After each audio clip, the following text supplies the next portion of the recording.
یہی تو وہ سلسلہ ہے جو انبیاء کرام علیہ السلام کے ساتھ جڑ رہا ہے، کہ انبیاء کرام علیہ السلام کی طرز زندگی جو تھی وہ تو بالکل عوام الناس کے اس لحاظ سے تھی، کچھ الگ سے ایسا نہیں معاملہ تھا کہ جو کفار چاہتے تھے کہ یہ کھائے نہ پیے نہ.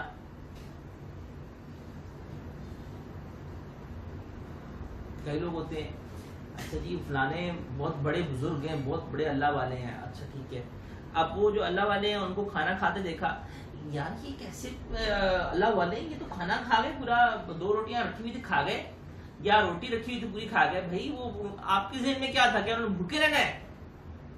وہ جو پہلے تصور چلا آ رہا ہے نا انبیاء کے بارے میں کہ جس طرح انبیاء کرام علیہ السلام کے نبی وہ ہونا چاہیے جو بھوکا رہے، جو حالانکہ انبیاء کرام علیہ السلام رہتے ہیں، اللہ جل شانہ کی جانب سے ان کو ایک دی جاتی ہے. اللہ کے نبی اکرم علیہ السلام 100 وصال رکھا کرتے تھے، 15 دن آپ علیہ السلام بغیر کچھ کھائے پیے مسلسل روزہ رکھا کرتے تھے. صحابہ کرام رضوان علیہم اجمعین نقل کرنا چاہیے، اللہ کے نبی علیہ السلام نے منع فرمایا، کہا کہ تم میں سے کون میری مثال ہے، یعنی کیا مطلب کہ یہ جو روحانیت ہے، یہ جو اللہ کے ساتھ قرب ہے، اس میں تو پوری کائنات میں کوئی مخلوق نہیں ہے ان کی مثل.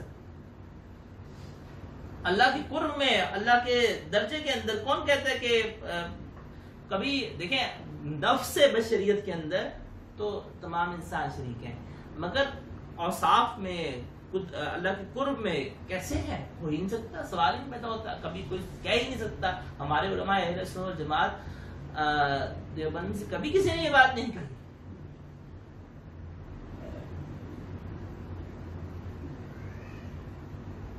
دیکھنے میں پتھر بھی پتھر ہے اور ہیرا بھی پتھر ہے، لیکن ہیرا اور پتھر میں کیا فرق ہے؟